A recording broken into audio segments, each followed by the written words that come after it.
Becoming single in midlife can feel like a fresh start, exciting even, but it can also be disorienting. The rules and rituals of mating and dating from yesteryear can leave your chatbot looking like a legitimate option. My next guests are a podcasting power couple. He's a Harvard-trained MD who opened the first comprehensive men's healthcare center in the US, is the leading authority in testosterone therapy, author of 4 books, and currently the Blavatnik Faculty Fellow in Health and Longevity at Harvard Medical School. She is a PhD clinical psychologist, author, and futurist whose professional writing includes Aging and Sex, The Challenges of Monogamy, and Female Low Libido. Together, they are the hosts of the Sex Doctors podcast, where they deep dive into the science and psychology of sexual health and relationships.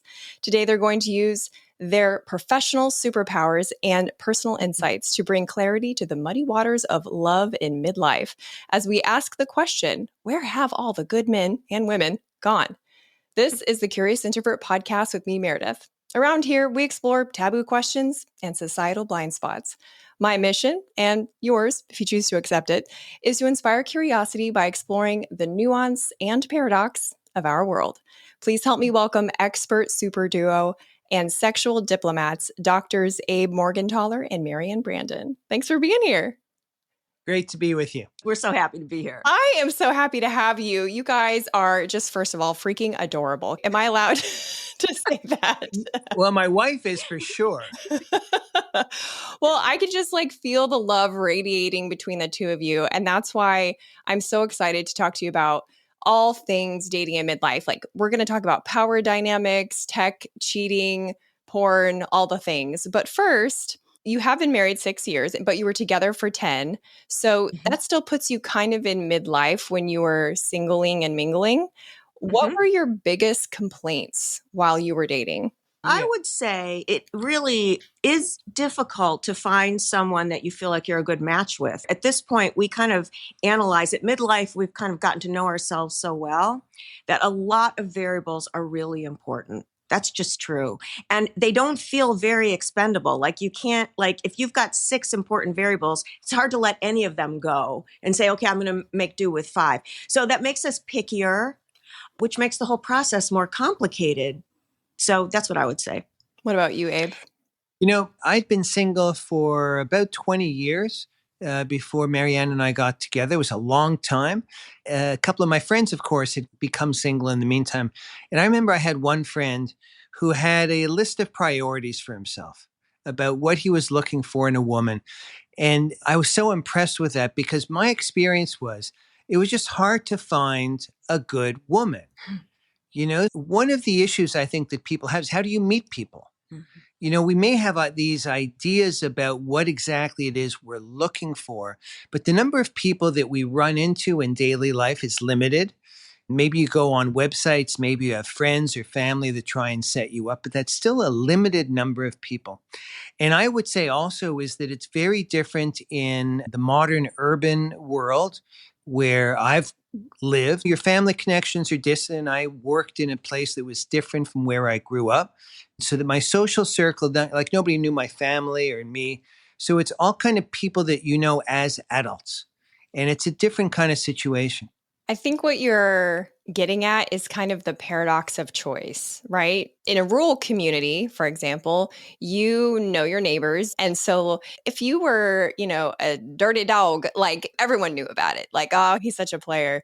But if you were a good person, everyone also knew about it. And they could vouch for each other. And so even though there were fewer people, you felt more secure in what the truth of your options were. Whereas right. In a big city, oh my gosh, there's people everywhere. Look at it. This per square mile, we've got more bodies, but everyone is strangers and, they're not interacting, like you said, except for on the apps. Mm-hmm.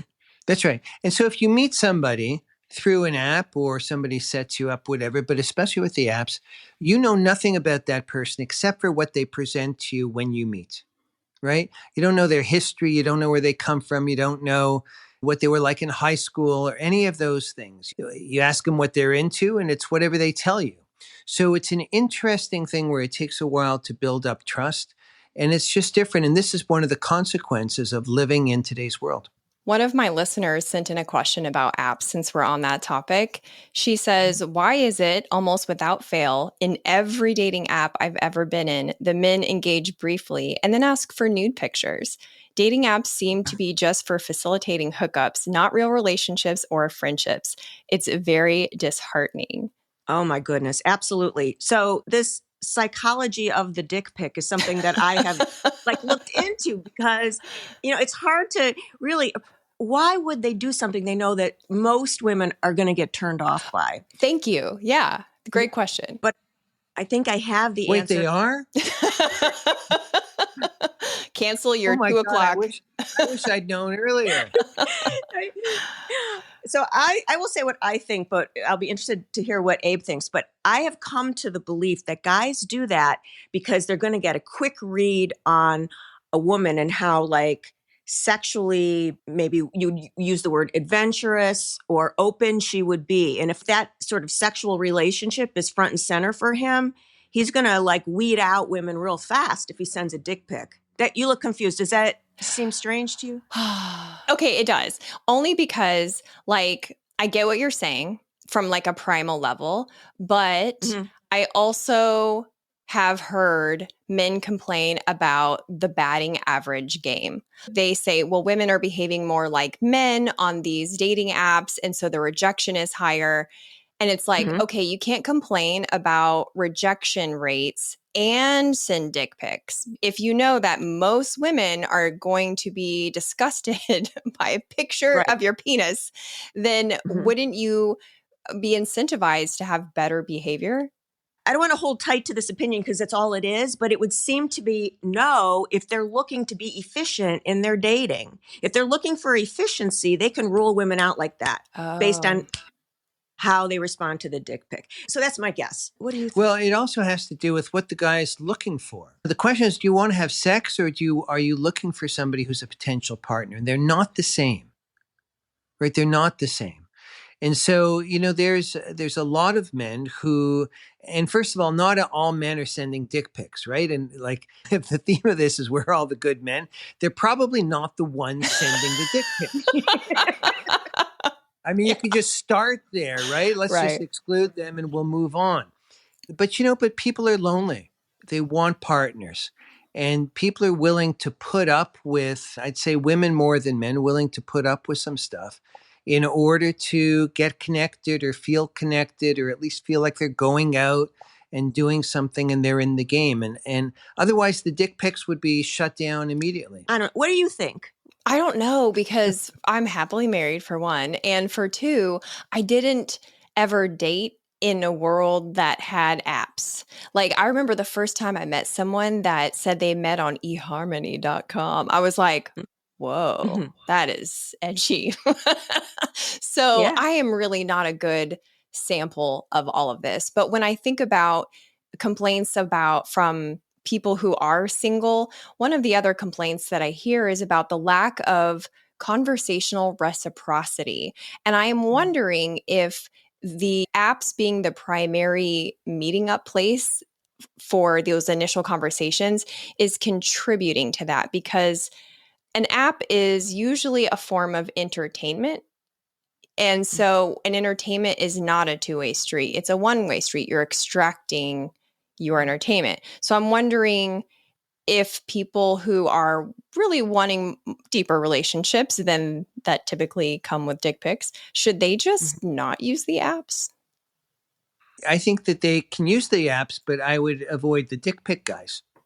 I mean, if a guy's looking for a relationship, avoid the dick pic. That makes sense to me. Yeah. It's also kind of like a status game in a city with lots of people, with apps with lots of faces, and you can, swipe left or right. It kind of gives you that slot machine feeling. Like even when you find someone good, okay, it's a game show now. Do you stick with contestant number 3, or do you put the coin back in the machine and pull the lever again and see what you can pull up? How much of a factor is that? I think that's a huge factor. This concept of too much choice is a phenomenon that we see in a variety of aspects of life. It's just not with dating. And I think people just become overwhelmed by who's next. Maybe there's someone better. And I think that it sort of takes over people's logic when they're approaching partners. Would figuring out what you want in a partner help or hurt that hindrance? Because on the one hand, you said, we become pickier in midlife, and that is part of the difficulty that single folks face. But on the other hand, would knowing exactly what you want cause you to just shop in better markets, we'll say? So Go ahead. I have an opinion about that, which is I think it's good to have a jumping ground of knowing what you want, but it's also, I think, really in everyone's best interest to remain flexible because those are just facts. They feel they're information, but the vibe of the person is the bottom line of what you really need to know. So you keep your facts and you make kind of use those as general guidelines, but the vibe is critical. What strikes me is, so first of all, I have tremendous sympathy for people who are single and don't want to be. It's a tough world out there. And we've been taught in many ways that all things are possible. And it affects us in a whole variety of ways, including mate choice, right? And the truth is, all things are not possible. Yeah. Right? So, we encourage kids, you can do anything you want, but they can't do anything they want. You can find the person of your dreams. I don't know that you can find the person of your dreams. It depends what your dreams are, right? It's got to be, if you're a woman, 6'2", tall, strong, handsome, brilliant, whatever. There's always something that doesn't fit into that idea of perfection. So, if we talk about we're all the good men, well, first we have to define what's a good man. But if a good man is somebody who has a good job, is ambitious, is reasonably successful, the likelihood is he's working pretty hard. And part of that find the good man, and I think part of the fantasy is he's going to have tremendous amounts of time and attention for me. But if he's all the other things that you want, depending on age especially, but he may be working on his career, and he may not have everything that you want him to be able to give to you. But what's the competition? What's the reality? Right? So, if you're out in the world and you're on an app, which is fine, I think people have to have a sense of what it is that's okay for them. That sounds like a compromise, and we're not supposed to compromise anymore. Yeah. But what we've lost is a sense of reality. And every person that we meet has a history, has something that they've gone through or are going through right then and there. And the question is, how can you find somebody that you can vibe with and have some kind of connection with where you feel at least valued and seen? People have been taught that they can, as I said before, they can do everything, they can be anything that they want. And there's a sense that all of us, once you reach a certain age, let's say you're mid-30s, if you're alone, you've actually created, whether you realize it or not, you've created a life for yourself, right? Like it's full. Nobody's have like a ton of free time. And then the question is, how do you find somebody else who's going to fit into that? And the only way that happens is you have to give something up. And I think the idea that I don't have to give anything up, I just need this right person to complete me, right? That, which I think is one of the worst phrases ever, right? You may feel that when you're in love and stuff like that. But as a concept of meeting somebody, I think it's an impossible goal to reach. Do you think the definition of what a good man is has changed?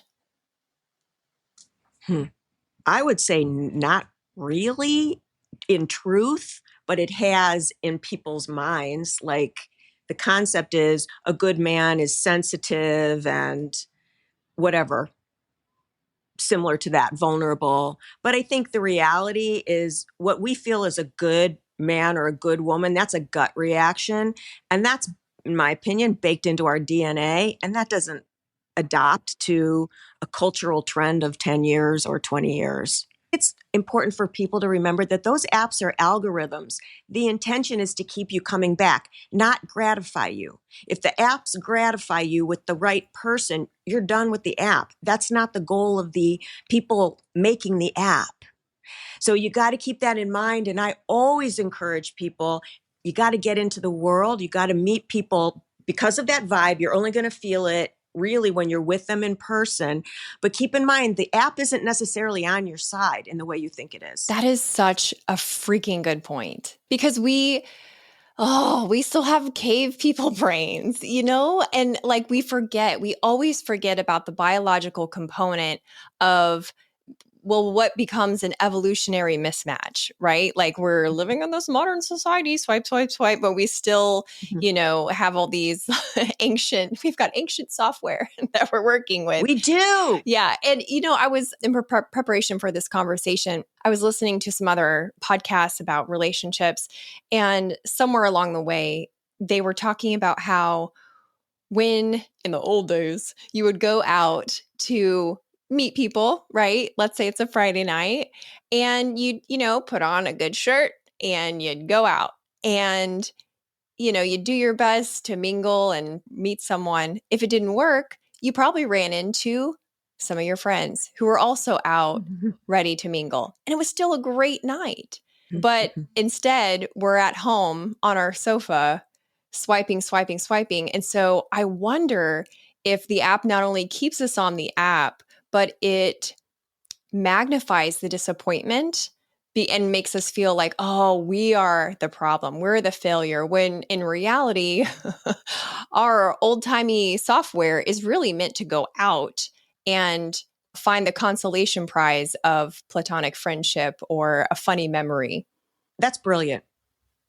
I think that's brilliant. Yeah. So people take it as something's wrong with them, but it's much more complex than that. It's an algorithm that is not trying to really gratify, and it's our primal brains. We're primates. I mean, we're apes needing a certain feeling that we can really only get when we're interacting for real. Yeah. So I would say that I'm going to sound like my mother for a second.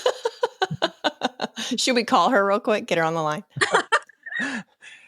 I think there's something to be said for going out and doing something, whether it's going out to a dance place or something, or taking a course in cooking, or taking ballroom dancing, or whatever it is that people do now. Marianne and I met professionally at a conference. It happened to be a sex therapy conference for a group that she belonged to, and I was lecturing. And what it meant for us was that, and this is true for people going out and trying things, whether it's chess club or some activity, running club, is that there was something that we already had in common. Yeah, it's true. And it also selected for certain things, like there was a certain level for us of similar education and background. So there were some things that we didn't have to discover out of the blue, where there was a good chance that things wouldn't match so well. My mother would be very proud that I'm sharing that information right now as an idea. But I think that there's something to it, and that's human. And the app thing is unhuman. I'm not going to say it's inhumane, but it's something about it that we're not digital. We're not digital. There's a digital world out there, but we're human beings. And there's a code that happens for people who have similar backgrounds, interests, values that you can pick up on very quickly.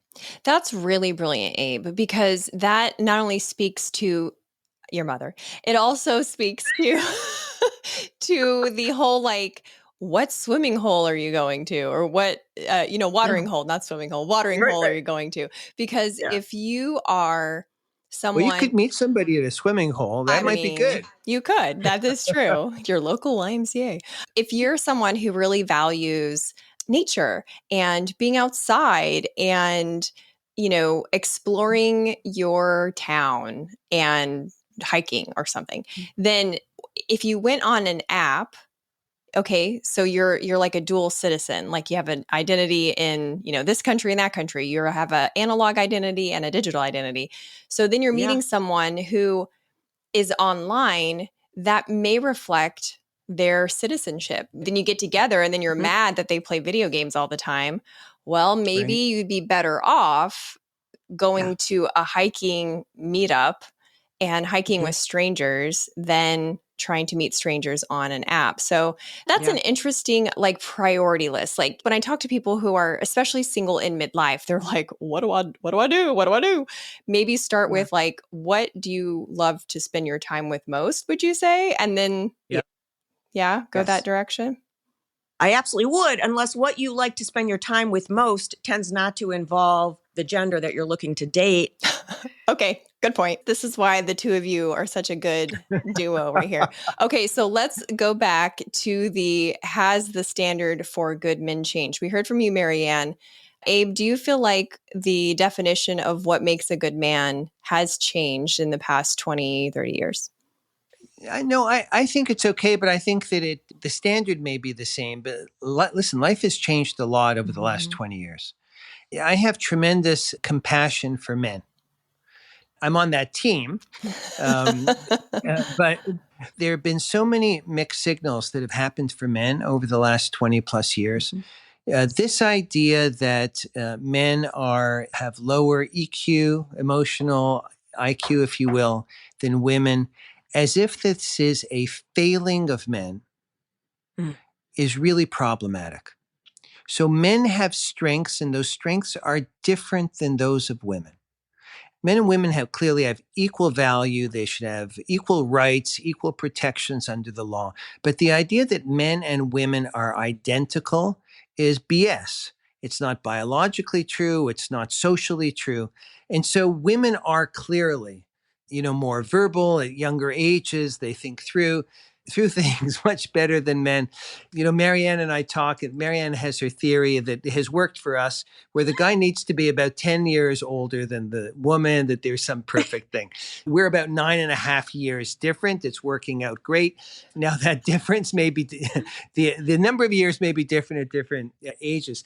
But listen, there are differences. I have 2 children from my first marriage. And when one of them was in preschool, we're waiting for pickup. The parents are lined up, and you just watch the little boys and the little girls, and the girls are having tea parties, and they're chit-chatting, and the boys are running around and literally bouncing into walls and bouncing off, right? And there was a mother next to me waiting to pick up her son, and we're talking about these very obvious differences.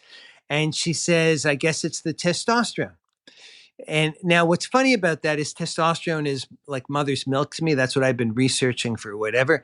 At age 5 or whatever those kids are, there's actually no difference in testosterone between boys and girls. They both have almost none. The testosterone kicks in at puberty for the guys, but they're different, and testosterone plays a role early in fetal life. There's a surge of testosterone that masculinizes some of the genitalia, but also the brain. And so there's something about that, but that you watch them play, and it's obvious. And what this mother said, it's so obvious to me that there's differences. She says, we decided when our son was born, that we were not going to let him be exposed to any violence. He was never going to get a water pistol, no guns. And then one day I made him French toast for breakfast, and he took it and he made it into a gun. And with the French toast, he's going pow, pow, pow. She said, I don't know where he got it, but this is a guy thing. Anyway, the point is that the guys and the women are different. And going back to your question about what's a good man, and the reason I have sympathy for men is that guys feel like they've been beaten down. They don't know what it's like, what they're supposed to be doing. The things that they're told they're inferior about are things that don't necessarily come easily for them. And they often feel like they are, with the rise of feminism, and I'm all for it in its most important aspects, but they feel like there are a lot of women who are competing with them on a male level, and they don't want that in a partner. That's good.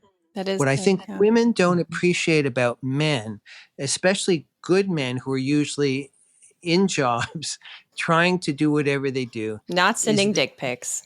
Is that not the dick pic group? That's it. We're talking about a different group here. is that they feel like they are warriors all day long. And although they may even want to be a warrior, they may thrive on being a warrior if they're successful. When they come home and be with their partner, they want to stop being a warrior. And if their partner is competing with them in everything, then they have no home. They have no place to just let it all down. That's good. I wonder if there is an impossible double standard here for both men and women, because, as you were describing the little kids, I remember being a little kid and not really fitting into that female group, not really wanting the tea parties and the chit chat, and really kicking some serious ass at kickball. Like the boys wanted me on their team. I lived in a neighborhood of all boys, but it wasn't just environmental. Like I just didn't quite have the enthusiasm for all the things that my girlfriends had.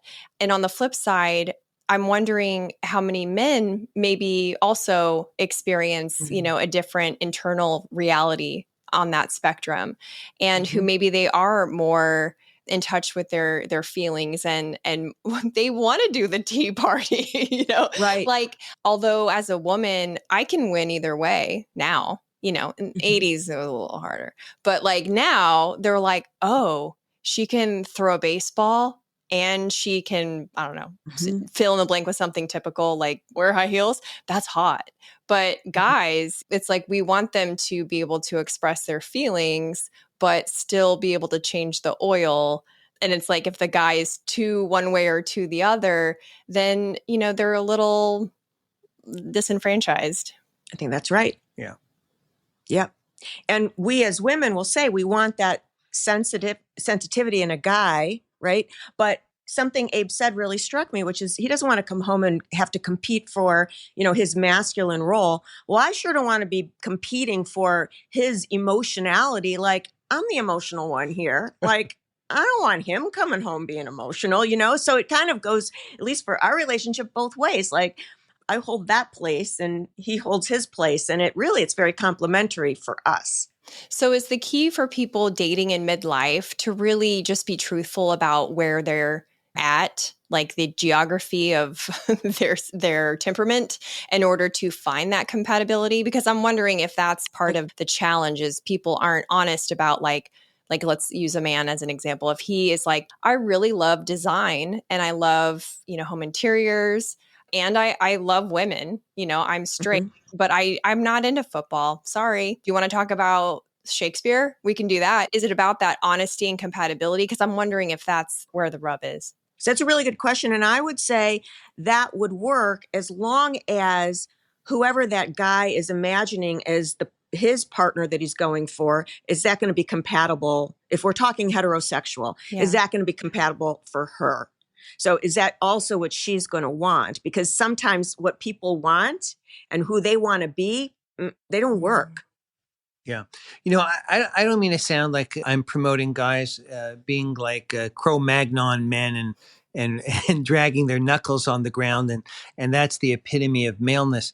Not at all. And there's a lot of men and many of my friends who aren't necessarily that much into sports or football. And, you bring up like plays or theater or literature, and they like that. I mean, and they can have conversations about that. And I would think that that would be something that a lot of women would be interested in too. So there's a range of all of this. But my point was really more about how the guys feel put upon, and it's hard for them to know how they're now supposed to be when they're with a woman. Like, what are they supposed to be doing? Are they supposed to be expressing all their emotions? And of course, there's got to be room in a relationship for some of that, right? But, the traditional, I think, idea of men having a certain amount of strength that they can bring, and a woman bringing a certain amount of softness. It doesn't mean that you can't throw a mean fastball. We were talking about, the EQ, so the emotional intelligence. And I remember in our pre-chat, you told me that, the kind of landscape of our world expects men to kind of have that same emotional intelligence as a woman, which is the heart of what you're getting at now. But I have to ask, like, is that all bad? Because I respect what you're saying about a man doesn't know how to act. Should he be like a tough guy or should he share his feelings? And I wonder if the dividing line is distress. Like if his emotional unintelligence is causing distress in himself or his partner, is that therefore the line? But also, again, not fair. If he doesn't get to practice it, then how would he know? Because how would he know? It's not like he just pushes a button and bloop, now I have higher EQ and can express all the things. Dr. Brandon? So, well, honestly, what I would say to this is I would go back to what it feels like for this couple together, this hypothetical couple. Whatever his characteristics are, whatever his traits are, whatever his personality is, she needs to feel like she can relax into him. He could be totally, very emotional and be the caretaker of the kids and all this. But if she doesn't feel like she can relax into him, there's something that's going to go wrong for them sexually that is just going to be very difficult for them to change over time. So I sort of don't care what his characteristics are as long as she has that feeling. And if the feeling is he relaxes into her, unless they really like being in different, what's the word I'm looking for? Just like she likes the masculine role, he likes the feminine, whatever. If he's relaxing into her in any significant amount of time, she's going to feel like his parent. She's not going to like that. So I sort of go back to the feeling of the dynamic rather than getting too caught up. Now, I participate in this conversation. I mean, I use these same terms, but I think we have to keep in sort of perspective that these are just characteristics of a human being. And the bottom line is the vibe together. The vibe. Yeah. Yeah. I think I understand what you're saying. That, especially as a woman, we love to get granular. Like, oh, yeah, let's do all the details and let's use therapy talk and let's talk about all the things. And it is entertainment. It's about as bad as using the apps, right? Because I think that's why we like true crime. I mean, it is helpful to know to bury the body, but I think we like psychoanalyze the killer together. You know what I mean? And so I do. I totally lost my train of thought as soon as I went into true crime. It's more typical of women than men to do that kind of analysis. Yeah, it is pretty satisfying. I'm not even going to lie. Like we just like it. But I do wonder, especially when you weave in the therapy talk for those of us without PhDs, Marianne, and then everyone's ex is a narcissist. Yes. It becomes like we become victims of one another. And actually I had a listener write in, she says, there seems to be a huge divide right now between men and women in the dating world. We're all afraid of each other, afraid of getting hurt. When did getting hurt become such a devastating thing? Men and women don't seem as resilient as they used to be. And I wonder if part of this, like over analyzing, is reflective of our enjoyment of going inward just as we go on the apps instead of going outward just as we would go out on a Friday night. And it creates like a heightened state of anxiety and fear where we just can't win. So I think there's the real truth to that. That makes a lot of sense to me. I also think the world has gotten much scarier. So, when I was in, junior high, nobody was taking a video of me and posting it when I did something stupid, which I did, So we're sort of aware that people they have more power to hurt us than they used to. And now I'm really kind of worried about these smart glasses because now people are going to go on dates and they can get filmed. And I see AI is gathering so much power that pretty soon, and we're so easy to manipulate. Human beings are so easy to manipulate. If you had told me, asked me 10 years ago, like the Apple phone is here, like there are going to be all these apps, you're going to spend all your time on this thing, I would have said, no way. I'm completely impervious to all that stuff. Me? Are you kidding me?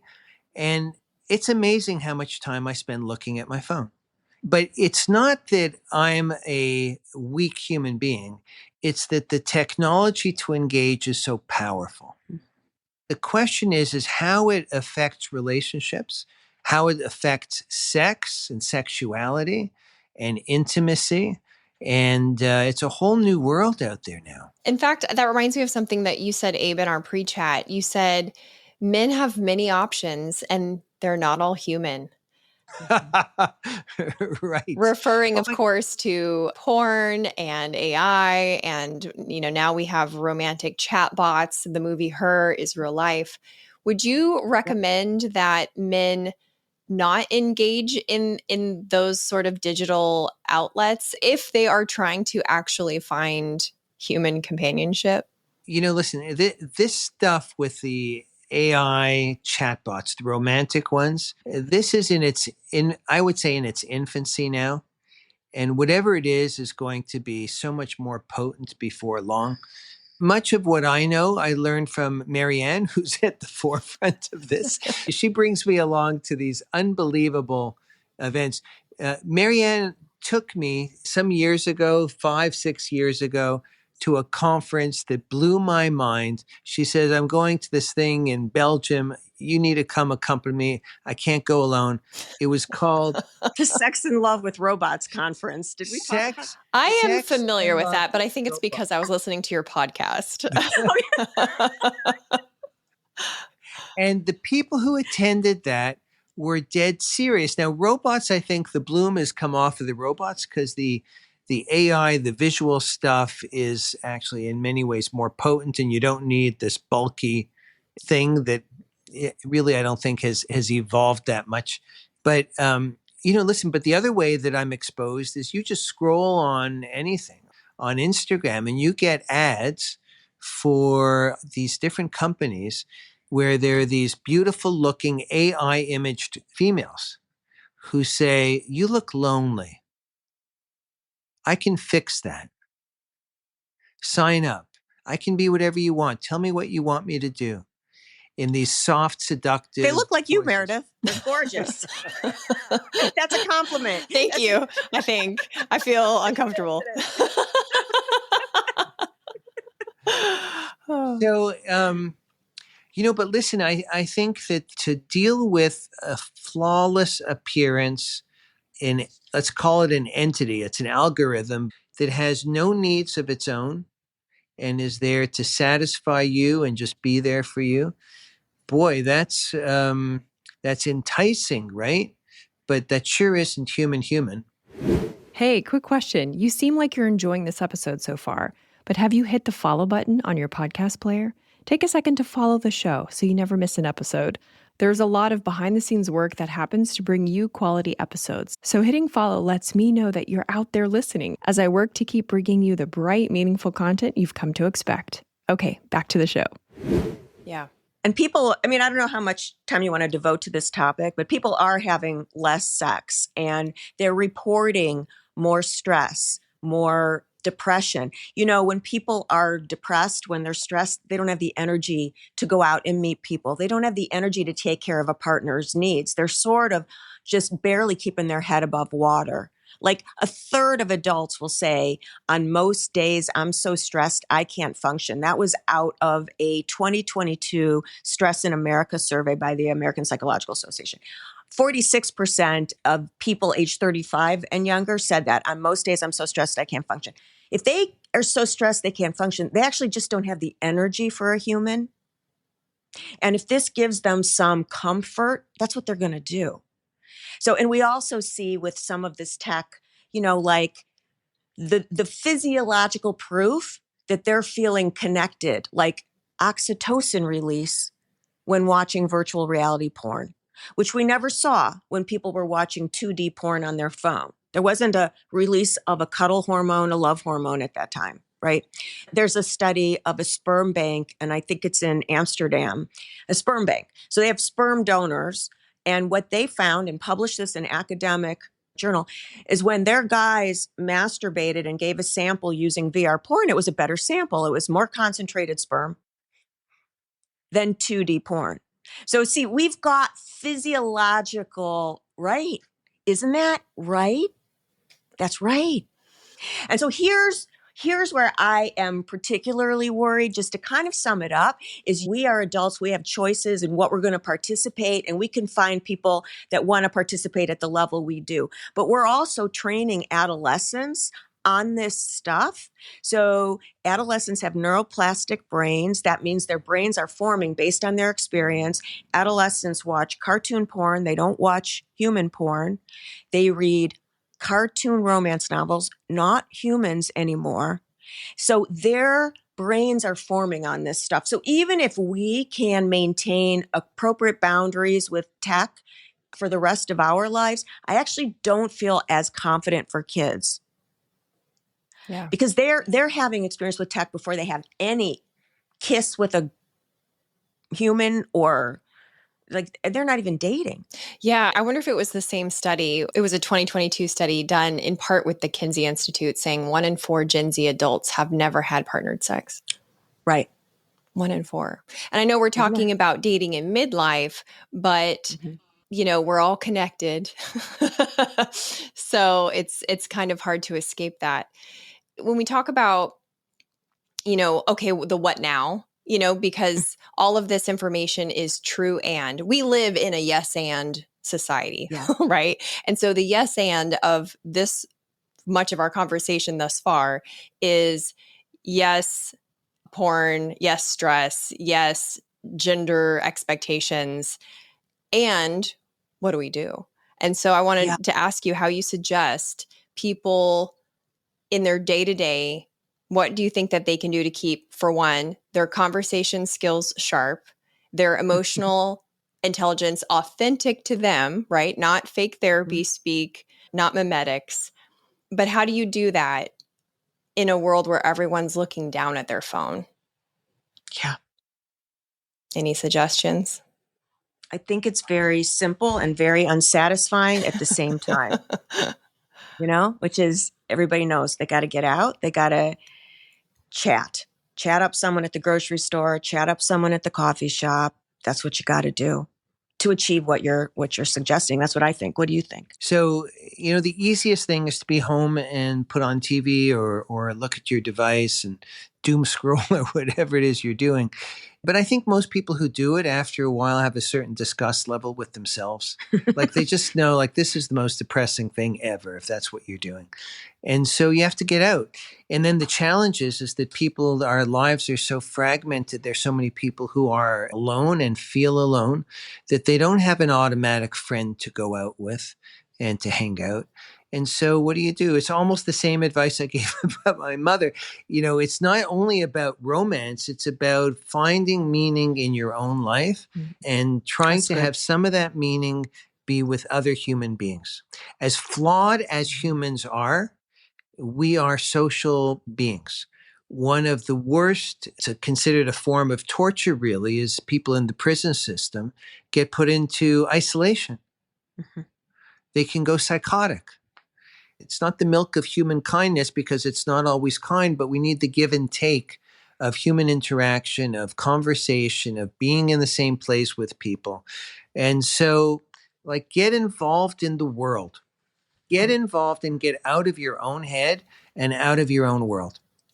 I want to shift now to mental health because that's certainly a thread along everything that we're talking about. And Abe, some women are complaining that in place of the good men, the selection is a group of men that are a little bit resigned from life. They're a little bit moody. They don't appear to take care of themselves. Since you're the testosterone guy, as Marianne likes to point out, I love that. I love how proud you are of each other. But to what degree is low testosterone to blame for these symptoms? Well, what a wonderful question. So listen, I've been studying testosterone for about 40 years. So I've been at this a long time, and then I became a urologist, and I've been specializing in sexual medicine, and I've been doing research and treating men around testosterone ever since. So I didn't know that's where you're going to end up with your question. But here's the fact is that the prevalence of low levels of testosterone is extremely high. So if you look at men over 45 and above, It's about 1/3 of men that have low levels, just on a biochemical, on a blood test. So there's a lot of that. And testosterone is, it's key for so many parts of who we are and what we do. Men and women, by the way. So everybody thinks about it around sex and muscle, and that's true. So you need testosterone to feel turned on, to be hungry for sex, to perform sexually. Testosterone has tremendous effects on muscle. That's why the bodybuilders and the athletes take excessive amounts. I mean, they're taking levels that can be as many as 20 to 50 times the upper limit in normal. But most of the guys who are low, if they take testosterone, they're never going to look bulked up. They just look normal. But where it can really play a role, and this is what you were getting at, is that, well, let me tell you by analogy or example. There's sort of this midlife blah that a lot of the guys where they've lost their mojo. Now that can just be life, right? But in some cases it can be hormonal. So I had a patient who is probably about 60. He was a psychiatrist. And he came to see me, had a variety of issues. So I measured testosterone levels on almost every man that would come in. His levels were low, and we ended up treating him, and he did well. Now, when I say he did well, he had been treating himself with 3 different antidepressants, which he could prescribe for himself, and he came off all of them. Wow. And what he said is, I used to be an expert in men of middle years. I had my own term for it. He said, I would call this middle-aged male malaise. Mm-hmm. And I'm thinking now, based on my own experience, that at least some of these men, the cause is low testosterone. So, as men get older, testosterone levels decline. And once they get below a certain threshold, guys have symptoms, but it happens slowly. And so you may not notice it. It's not like all of a sudden something happened, but guys may notice, or the people around them may notice, you're not as much fun to be around. Where's your sense of humor? You used to think this movie we're watching, you used to love whatever it is, these kinds of movies. And where is that now? And I would have guys who would come into the office, and they say, one guy came in and, before you go in the room, they have a questionnaire. It says, what are you here to see the doctor for today? And he said, and it's written there, the sofa speaks to me. Oh my goodness. And I didn't know if he's like psychotic or something, right? So I go and he's this very funny guy. I say, so tell me about this sofa thing. And he says, doctor, I've always been this busy guy. I have 2 jobs, not because I need the money, but because I like to be busy. I've got a workshop. That's where I am at night and weekends. And the last couple of years, every time I cross the living room floor, I hear my sofa yell out to me, come, lie down, take a nap. He says, it's not me. It's not me. He had low levels of testosterone. We treated him, and he got himself back to where he was. So I don't want to, I sometimes get criticized because, when they say like, if you're a hammer, everything looks like a nail. Not everything is testosterone related, but there's much more of it out there than people understand. Yeah. Marianne, on the female side, I remember you saying that if women want to enjoy their sex life, that she has to, quote, let go in bed. Is there anything about that struggle that's related to mental health, or is it related to other areas? That's a powerful question, and we could talk about it for hours. I think yes to all of that. So many pieces to this, but maybe if I could sum it up, we have to be able to let go of control to enjoy sex. Now, for most women, it's easier to enjoy, for most people, it's easier to enjoy sex with a newer relationship than a longer term relationship. So for many of the people listening, they're going to feel like this isn't as much of a struggle if they're in a newer relationship and they're dating. Okay. But to really enjoy sex, we got to let go. That feels vulnerable. And it's something that I think in many ways we strive not to do. We strive to maintain control in our lives, and it helps us be so functional and accomplish what we accomplish. And so control has a lot of benefit. But if we don't practice or become comfortable with the other side of letting go, then sex is really not going to be anything close to what it could be for us. And so, those of us who strive to maintain that are probably going to find themselves having more struggle in the bedroom. And that feeling of being okay, being vulnerable, and even finding the pleasure in it can be really hard. What I will have my female clients do is sort of like, if they relate to that statement, it's hard to find pleasure in vulnerability.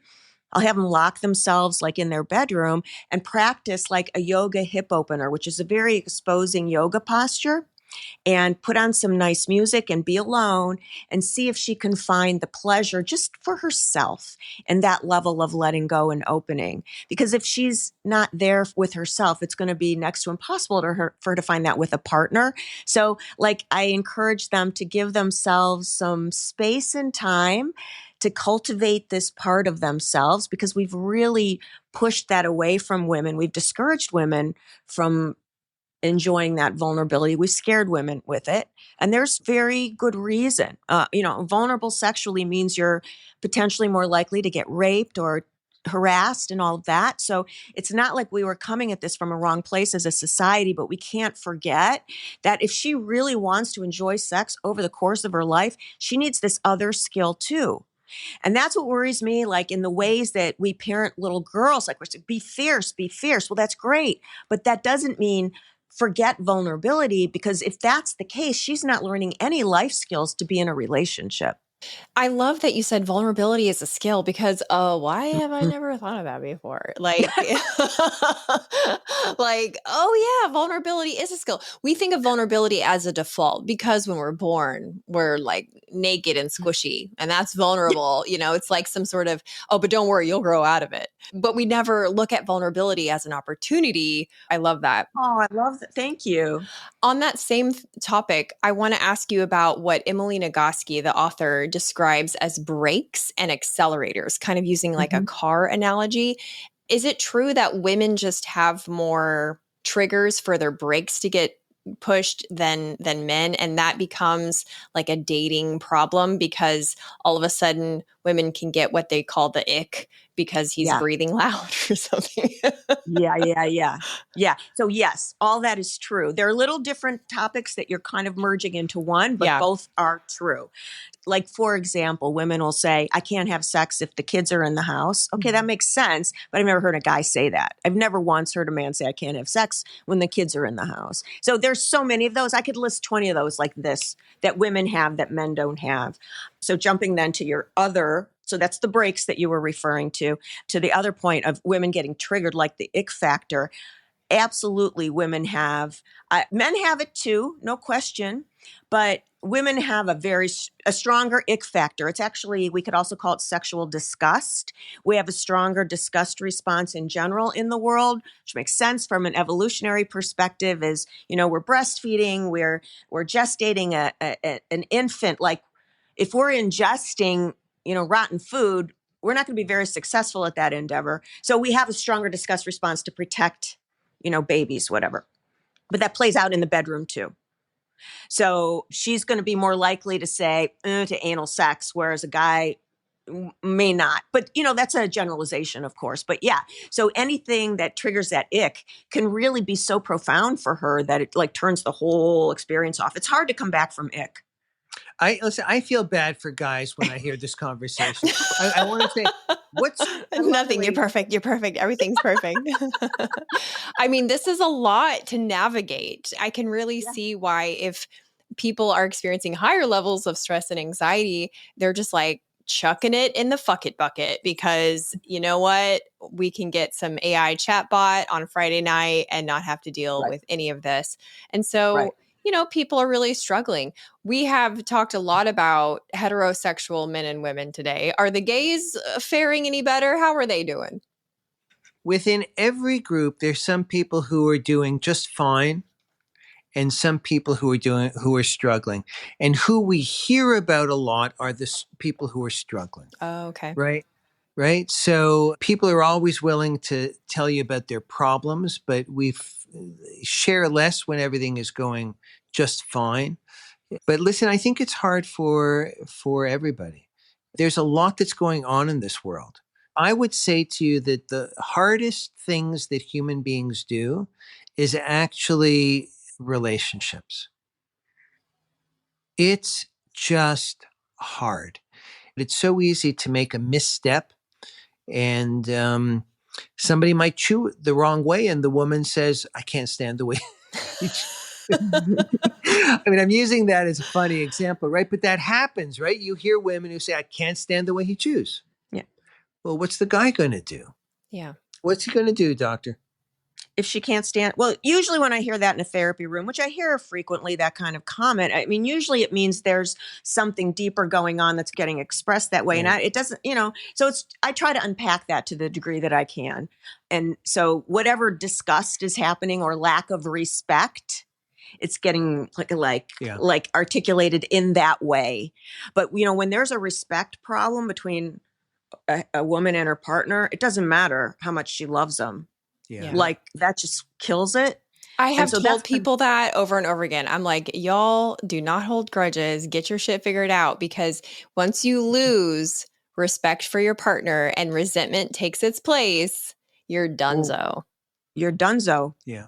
That's right. Yeah. So in your therapy room, how much does the 50-50 concept come into play when you're talking about respect? Because I wonder what this looks like for the world, for other people who aren't me. Like I remember one time this older woman said, listen, marriage isn't 50-50. It just needs to equal 100. And you figure out the details. And I was like, oh, I really appreciated that, because, I was hearing like 50-50 kind of this transactional thing. And it really made me feel like, okay, when I go out to get a partner, I better Venmo him for my portion of the dinner. And it's like, okay, I wonder if that paradigm is incorrect.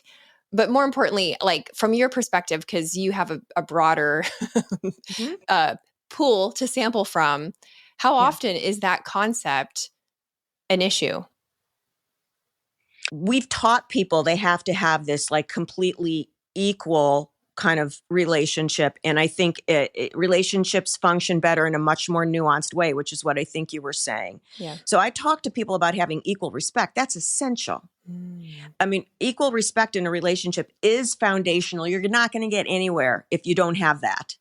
But that doesn't mean we're equivalent or we should be doing the same amount of every activity. I encourage my couples, like, what are you best at? What do you like amongst the chores and the household thing? And figure it out that way. So everybody sort of has their own expectation. So to me, like, I think that addresses what you're saying. Are we talking equivalent? Does everybody do the dishes? Not necessarily everybody does the dishes, but you have to be in agreement and feel that equal respect. Is that what you're talking about? Well, yeah, but I didn't expect you to answer in that way. And I kind of love that more because, because like what you're saying is if there's mutual respect, then we go into the relationship to give. And if we're not mutually respecting the other, we go in to get our 50%, I think that's so true and so important. Like that was wonderful. I think that's, when I like one of the things about Abe that was so powerful to me is he kind of like, without even asking me, he might, but he sort of assesses what I need and he tries to gratify me. And it's really wild to just have this show up. So I try to reciprocate that. Like, what does he need and how can I gratify that? Not are his needs appropriate or do I like his needs? It's how can I gratify that? And I think that's similar to what you're saying. Like, how can I give? Because you get back in spades when you have that attitude. Yeah. This next listener question is from someone who is a giver like that. And she says she was married for 40 years and now she's single. So all she knows is how to give like that. She says, I only know how to wife. How do I learn to pace myself and not jump right into wife behavior when I meet someone new? So that's a good point because she doesn't want to be the only one giving. That's then totally going to be a lopsided and unsatisfying relationship. Personally, I would have her journal. If she was in my office, I would have her journal. Start asking her, what she brings to a relationship that empowers her and empowers the relationship, not just, her, and what takes away from it. It wasn't good for her, but it also wasn't good for the relationship. And then that reflected back to her. I feel like I'm being really wordy here. Do you know what I'm saying? Yeah, no, I think you got it. I would just add from the man's point of view is that men love to have a job or responsibility and to have it to be clear. So men often are looking for direction from the women about what will please the woman. Right. So I have a line in one of my books. I hope I can remember it right, which is, that a man's definition of great sex, if he's straight, is when the woman says that was great sex. That's sweet. But what's implied in there is that the guy's monitoring what's going on. And if he's not, then he's kind of in his own head. That's a whole different thing. It's not that much different than masturbation in a way. And the guys get their purpose often in relationships from knowing they're doing a good job. And so, when you were asking before about 50-50 and things, I would say, stop that bullshit right now. It's one of the worst things that has ever happened to relationships. It's relatively new. Since time immemorial, in all cultures, there were different roles for men and for women, right? And it's really an experiment of the last 40 years, maybe a little bit more, that we have this idea that's not based on anything except some theoretical principle that everything needs to be 50-50. It doesn't work that way. It's not good for anybody, my opinion. And what guys, they don't want to be competing with the woman about who's taking out the garbage the fastest. Right? Like when the bag is full. The guy wants a job. Let him do whatever that is so he can take pride in that chore within that relationship. And that's great. He wants to know, what is she like? He wants to actually be able to do something kind for her. Yes, he wants his own needs met. I mean, let's not be, guys are guys and guys have needs too, right? But part of the story is he wants to know he's doing a good job by her, if he likes her. And if she can't communicate anything about what actually she likes for herself, he has no way to really excel for her. Guys want to excel. Unless she's choosing partners that tend towards selfishness, which is possible, that, we often look for partners that replicate. Those are the dick pic guys. Yeah, maybe they are. Wow, we've come full circle, everyone. Right. No, I didn't mean to cut you I off guess, there. no, if I had her, so I would ask her to take a deeper look at who she's choosing as a partner.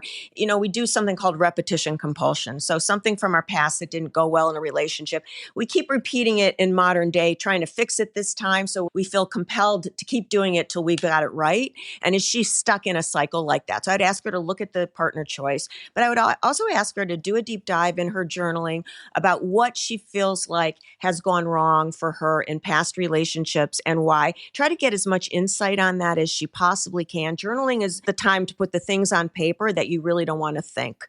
It's the time to face the truth. Don't just write what's nice. So hold herself accountable to doing that. And then can she have honest conversations when she's in a relationship where she really feels like the guy is worth fighting for? Can she have honest conversations? This is what I used to do, and I didn't speak up for these needs. I think I was afraid of losing my partner. I think whatever she says. And just start to have a dialogue with him and see if he can be helpful to her, become like her partner in helping break this cycle, as opposed to she's trying to do it on her own. That's what I would say. Man, this is such good stuff, you guys. Between Abe, what you said just now, and Marianne, what you said just now, I feel like we just answered the question, where have all the good men and women gone? Because you were just saying we repeat our own bad habits and attract duplicates of the bad stuff that we've had. And so it may create a perception that all of the good partners, God ain't making them anymore.